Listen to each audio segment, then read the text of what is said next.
All right, hi there. This is us.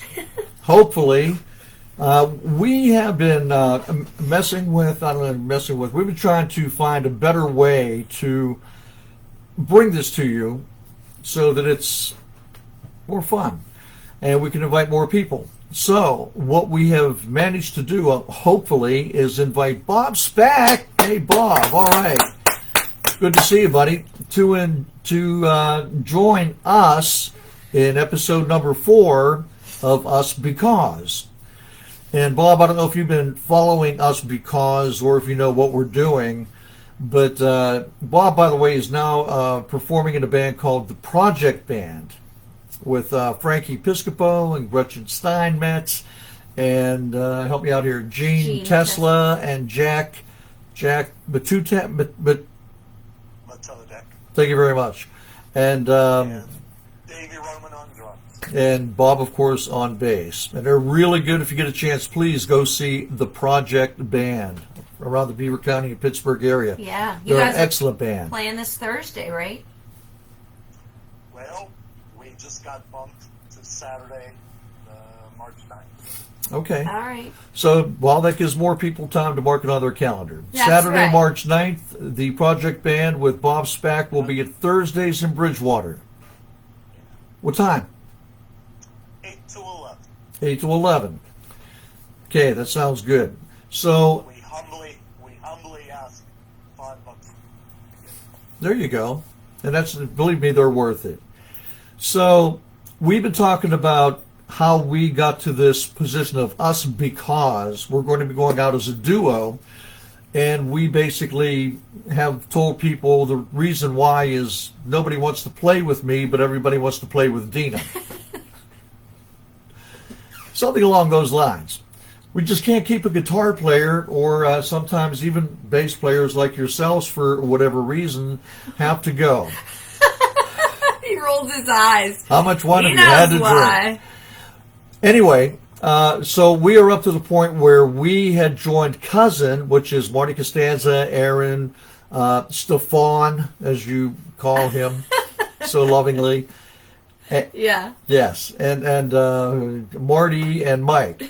So Mike left the band, Aaron left the band, and we're up to the point where Stefan left the band, and he wanted us to basically, he wanted some conditions in order to stay with Sidewinder and play out the jobs. And I didn't want to be held hostage, and I said, we're not going to meet your conditions, so, it's been fun to see you. Then we came to your wedding, and at your wedding, I said, hey, Bob, you want to do me a favor and play some jobs with Sidewinder? At your wedding, no less. And you said, I will have to discuss it with my lovely wife, Lisa, and I'll let you know. And you can kind of pick up a little bit of the story from there. I've been pretty behaving myself so far, haven't I? Yes. Yeah, it was fun to play. We were the band at the wedding. There was about 8 or 9 of us musicians. Well, me being the groom, and you guys, and a bunch of others, and we had a great jam there. I enjoyed jamming with you in the past, and I was really itching to play again, so I took you up on your offer. We were rehearsing to play, I can't think of the name of the place, in Moon Township. Oh, the Skylark Lounge? Was it the Skylark? No. No? Another place. A little plaza right at Oh, Run. Viola's. Viola's. Viola. Yeah. Okay. And I was supposed to make my debut there, right? Yes. Well, unfortunately, I got a little winded dancing with my new bride.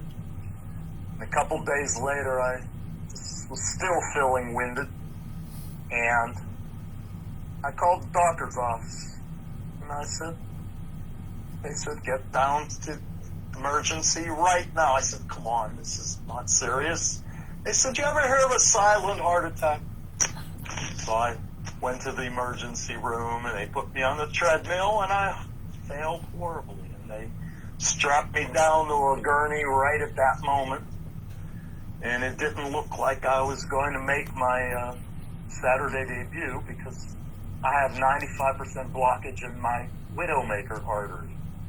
Yeah. Well, and they strongly suggested that I do not play in 3 days after a stent operation. But I forgot where we went the following week or something. Was it Newcastle? Was it the Newcastle Moose? Yes, yes. Yeah, and Lisa came with you, or she met you there. She was working that night. Was that the night she met us? Yeah. Well, no, she knew us from the wedding. Well, no, that's not what I meant. Was that the night she came to our gig and kind of like slept in the car or something? Yeah, because she was tired from work. And that was... Not being disrespectful. I would never do that in any way, shape, or form. Right, but you know what? I don't remember that part. Okay. I do remember how much fun I had. Oh, so glad. So did we. Yeah. Beloved. So did we. It was such a good time. It was always so much fun playing with you. It was. Yep. My favorite memory, though, of course, I guess you were going to bring it up soon, was the second show at the Hard Rock. Yeah. Yes. And, you would, during the Fleetwood Mac song, you would stand up and beat the living piss out of your tom-toms, and I'd be jumping up and down, beating on my bass in time with you. That was fun. That was fun. Yeah. And Space Oddity was one of my favorites of the night. That was a highlight for me. Yeah. And I remembered we had only practiced that a few times, and I had a hard time with that drum part that brought everybody in. Oh, that was risky. And everybody was kind of like looking at me like, is he going to do it? Is he going to do it? and that was one of the few times that I was able to do it correctly. And everybody was so happy. We were making the rocket sound. Everybody was just banging. Yes. And I had my thunder stick. Yes. And then all of a sudden you go, dum, dum, dum, dum, and the song continues. Yeah, And exactly. you're right. I breathed a sigh of relief that I did it right. Yeah, really. Yeah, we all hit that on our mark, man, and that was such a good feeling. And then you just kicked butt on the vocals, and your performance on that was. I watch it often. Oh yeah, and you and Marty harmonizing together. Yeah, that was good. It was really good. And then my doing the countdown in the beginning. Yeah. That was cool. It was a great song. That was, in my opinion, probably up to that point, no doubt, the best Sidewinder band that we had had. And we had had many. You know? And you're just such a good bass player, and, you know, as far as I'm concerned, you're being a drummer, me, and you being a bass player, I thought we played very well together. We were reading each other's minds. Yes. Yeah, you guys were really on point with each other. Yep, always. What a great show. It was a sold-out performance, and I think that was another highlight was, well, first of all, when we opened up, Dina actually was in the audience. In the Air Tonight? Yeah. In the Air Tonight, right? We started off with In the Air Tonight, and Dina was in the audience, and she came walking through the audience, and people didn't really know where she was because we didn't have a follow spot. And she's not real tall. So, she's coming through the audience. Then people finally figured out where she was. And then she made her way up the ramp and onto the stage. And that was really cool because it was right to the point where we do that pause before the drums go.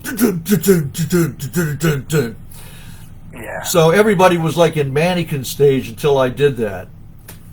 And that was really cool. And then my other favorite part is when we were doing White Rabbit. White Rabbit. Mm-hmm. Dina went out, and then you went out, ad-libbing, you know, because this wasn't planned. And what'd you guys do? Oh, that was so good, Bob. We were always on point together with stuff like that too. Dina was walking around singing the chorus, and I walked up to her. She turned around. I got on my knees, leaned back, and she leaned forward, hit me on the head, and spun around and went back. Oh, that was so good too. It's all recorded.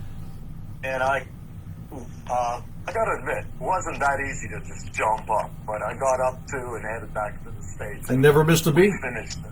Never missed a beat. You You're know, right on. It's funny that you said that, because there's times that, and I just want to interject, Go ahead. I'll surprise myself on stage in performance, like the moves that I do on stage during a performance, I could never do in real life. And I like, don't even know how I do them, and I get right up to do, to continue the song or whatever. It just happens. It's like so like magical, how that happens when you're performing, just in general. Yeah. And it's like we definitely had a good chemistry, I think, with Tommy, Marty, you, Dina, and me. It was a really good band. I don't remember us ever arguing like at practice. Marty was he was the musical director, and like sometimes we would add things, and he would take your advice. You'd say, "Well, I wonder if I did this," and he'd say, "Yeah, that's really cool. Do that." But I don't remember us ever arguing at any of our practices or anything that we ever did. No, well, people shouldn't argue at practice. Well, but maybe sure I'm mistaken. do. Now, wait a minute. Do you remember? No, seriously, do you remember us ever really getting into arguments? We had discussions. I got a little snarky one time. We had Sip on keys. Well, we're not. Yeah, you did, but we're just talking about Tommy. Yeah. Tommy, Marty, Bob, Dina, Jimmy segment. Yeah. No. We didn't. Now, you're right. Tommy had to leave the band. Okay. Now, when Tommy left the band, we had another hard rock gig coming up. Maybe it was even the first one. I don't know. And anyway, I don't even know how it came about, but David Cipriani said that he would come in and play keyboards for us. Yeah. Now, you can tell your snarky story. I had prepared to practice a couple songs, and instead, Sip called a heart song that nobody mentioned to me. So I was doing it just from my knowledge of hearing it on the radio. Oh, yeah. Mm-hmm. And he turned to me and said, "What the hell's this do-do-do shit you're doing?" And, well, I kind of told him what. Told him what it was. What song was that, You Bob? did, Do you yes. remember? Was it All I Want to Do? All I Want to Do, I think it was. Yeah. And I don't think any of us were prepared for that. No. He just brought it up when we started doing it, and I don't know if you remember, but I did defend you because he was saying something about his left hand and the bass and blah blah, and I said, well, we do have a bass player, Sip, and it's his responsibility, to play the bass parts and the bass lines, and so I do remember defending you on that, and that was part of my downfall too. Is sometimes when people would say stuff, like, I would defend who I thought was correct at that particular time, and maybe that's a reason that I don't really have a whole lot of friends. And that's okay. Surprised. That's okay. You'd be surprised who does love you. I keep thank telling you. him that, too. Thank you very much. That's nice. So Sip lasted with us until, boy, I tell you what, I love the picture of you and Sip. Oh, my. That one. The one with me sticking my finger in his ear. Yeah. Oh, yeah, that is one of my favorite pictures. Not, you guys. Not one of his favorites. No. But, I don't know. I gotta, I thank Sip, for being in Sidewinder, for helping us out at the Hard Rock. It's a shame that we had differences. He wanted to practice at his house. David was an excellent piano player. I mean, He was a good player. I Yeah. really enjoyed playing with him. I mean, for musically, he was really, he was awesome, and he had a really good time at that show. He told me, and he still tells me whenever I run into him sometimes, that was a very wonderful experience in his memory. I mean, he really enjoyed that. He enjoyed being a part of that. He doesn't say that to me. No, he doesn't say that to you, but he says it to me. He doesn't say anything to me. He likes me. I like Oh, well. him too. I like you, David. Sorry, Sip. I don't know what I ever did to you, and pal. speaking of David, how about when we all played together that impromptu jam? You were with us in the band in Sidewinder. Baroonies. Doug was playing guitar at the time with us as a guitar player. You were a bass player with us. We were at Baroonies, and we went on break from Sidewinder, and Greg Paul asked Doug if he could borrow his guitar. You stayed on bass. Dennis Connolly went on drums, and David was on keys, and Jimmy videotaped us, and we did that song, the Bonnie Raitt song, I Can't Make You Love Me. Every time that surfaces on YouTube, I have to post it because it was so good. It was. For such a total jam that we have never practiced before. It was just it was amazing. Anyhow. That was all veterans That's right. reading each other's minds. Yeah. And I will say David Cipriani did do a nice job on it. Oh, I'll give him credit for that. He killed that song. I mean, it was awesome. Everybody did. Oh my God. Especially Greg Paul, man, and Dina. Just them working vocally, and like him playing acoustic. I think it was an acoustic guitar. He was playing Doug's acoustic. It was They did a great job. It was all around good. You did an amazing job on bass. Dennis did a pretty good job on drums, and it was good. It was really good. It was very nice. Yeah, it was great. I enjoyed it. I don't remember. It's weird because I don't really remember that gig, other than that break. Oh, I do. Oh, I remember many things about that gig. I remember you being stuffed into that little hallway. Yeah. Yeah, there was no room. You had no room. And then they asked us, they said, make sure you give us 3 feet between the band and the kitchen, because we need to get through there, to get our beer and whatnot back there in the cooler. And 3 feet of a 9-foot wide doorway. Yes. Yeah, exactly. Yeah. And when I mentioned that to Doug, he wasn't real happy about it. So our time frame is reminding us. Yeah, it looks like our time frame is reminding us that this is running out. But I'll tell you what, I hope that this recorded, and if it did, maybe we could pick up segment 5 with this, because we still have, I think, quite a few stories to tell. Okay. If you don't mind. Sounds good to me. That would be great. I am so glad that you joined us. I'm so glad that you were in Sidewinder. So many wonderful memories, my friend. And I could say, my friend, you are my friend. I know that I can count. Thank you. I know that I can count on you in any kind of a pinch. If there's anything that I need and you're able to be there, I know that you are there. And that works both ways. Yeah. Thanks, Sounds Bob. good. For sure. Yeah, thank you so much. Who knows what's down the road? Maybe something will happen, and maybe we'll be in the band together again, or at least play again sometime. Possible. Yep. Possible. Yes. Good answer. And good luck to the project band. Yes, have a good gig. Saturday, March 9th, Saturday at Thursdays in Bridgewater. At 8 p.m. 8 p.m. A humble $5 covering that probably goes to the band. So, yeah. I don't want to whine and cry and beg, but because of their restrictions on seating, the band gets the door. Yeah. Nothing more. So. Yeah.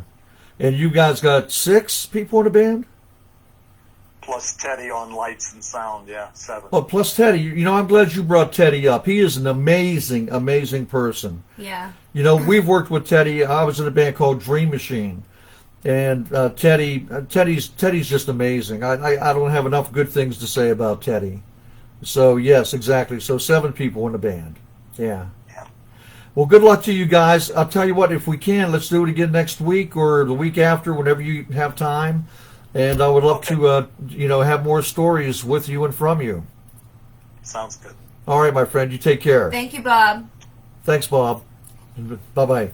So, you heard our story about Bob. We're going to try to pick it up next week, perhaps, if he's available, and talk a little bit more about what was going on with him while he was in the band. But Bob was really good for the Sidewinder band because during that point in time, it was animated. Dina's very animated on stage and moves around. She controls the stage when she's up there. Marty is very good at interacting with her. And when Bob came into the band, he was just a very good fit because he too was very animated and would join in. And with Sidewinder, we were all about having fun, having movement on stage rather than just standing there going, well, my dog, he died yesterday. And, you know, and whatever. Not making fun of anybody, just saying a lot of times bands just kind of like stand there in one place. And sometimes that's okay. And sometimes really good musicians do that. But we think that we're, you know, pretty good musicians. And in addition to that, we also like to put on what we call a little bit of a show where we're moving around, we have some energy, we're getting the people pumped up, hopefully getting them on a stage, the dance floor, and having fun, getting interaction between the band and the people, because when you get interaction and you get that energy between a band and the audience, I'll tell you what, nothing to a musician feels better. It's amazing. It's addicting. It's amazing. Yeah. Okay, I'm done. I guess we're done. So thank you so much for joining us on podcast, the Usbecause podcast, episode number 4. We're going to pick up episode number 5. Again, with or without Bob, if he's able to meet with us, that would be fabulous. It would. But if not, we can continue the story to share a little bit more about what went on while Bob was with us in the band.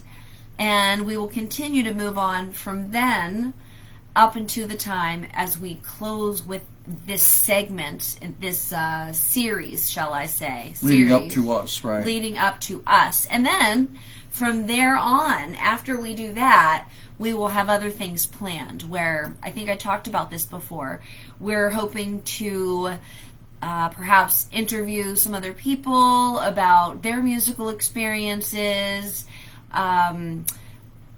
Jimmy will probably tell you a little bit about his musical experience, you know, and so on and so forth. And other things music related we'll be talking about within the Usbecause podcast. The podcast is completely separate from what we do on stage and what we do in the living room lounge kind of thing.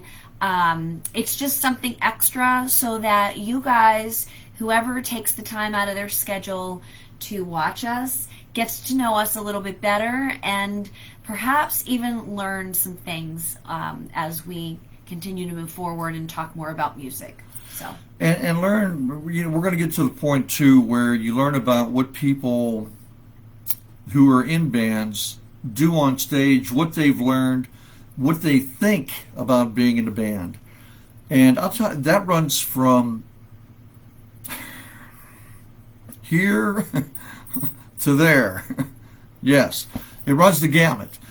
Some people are into it to meet women. Some people are musicians in a band to make money. Some people are in a band to get away from their wives or their spouses, their husbands. It's amazing, and I know this from experience because I've been in many bands, and I talk to people as far as, why are you in a band?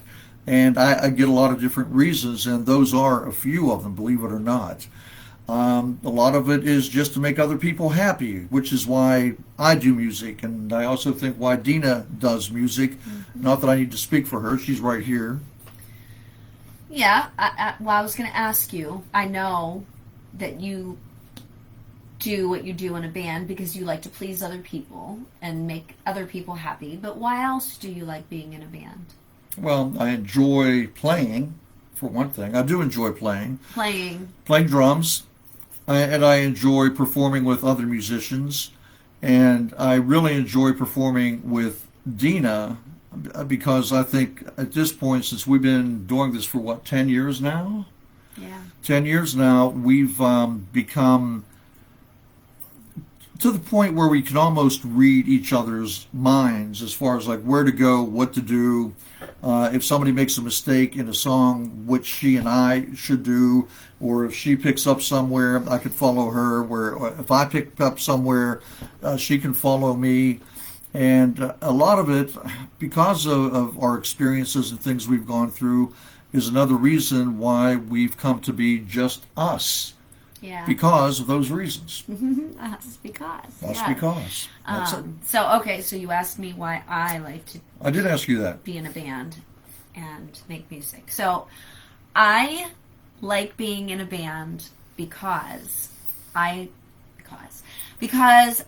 do like to please people too and make people happy, and I feel that songs and music in general make people happy, and I also really enjoy singing, so I love to sing.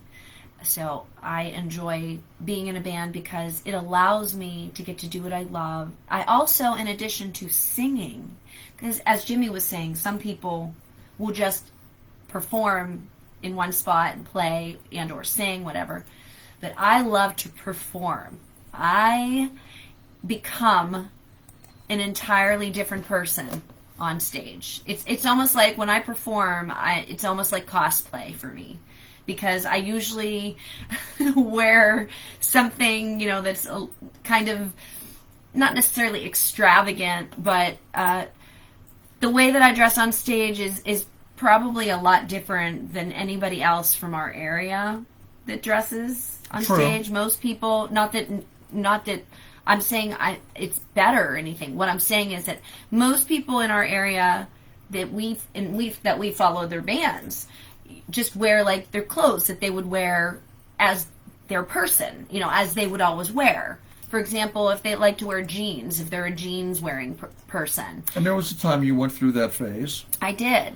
Yeah, I used to wear t-shirts and jeans because that's what I'm comfortable in, and I do like to get dressed up as well, you guys. I'm, glitz and glam. But there was, on my everyday daily, and plus when you're performing and you're local and you're not national, you have to do a lot of your own grunt work. And it's not like you have time to actually go into a bathroom, a nice bathroom, and change and get all glitz and glammed up.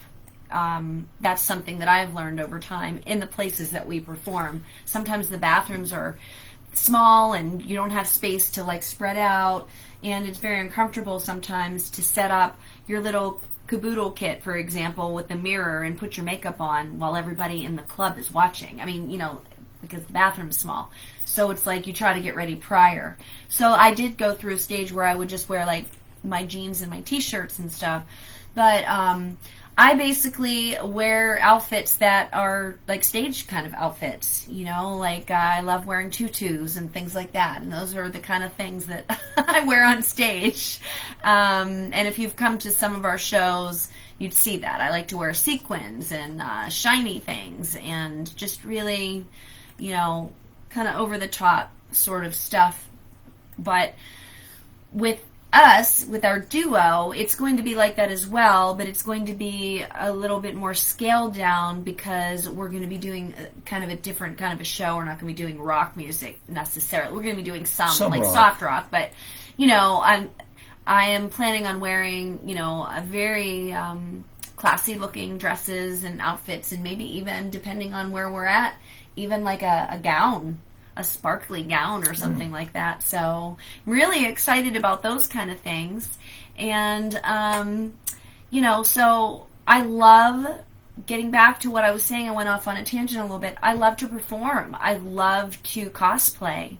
And I love to sing. Lucky for me. Yeah. So therefore, that's another thing. I like to wear these headbands when I perform, and I wear them in my everyday streetwear as well, you guys. I have, like, Ray, again, we were talking about him earlier, but it didn't record.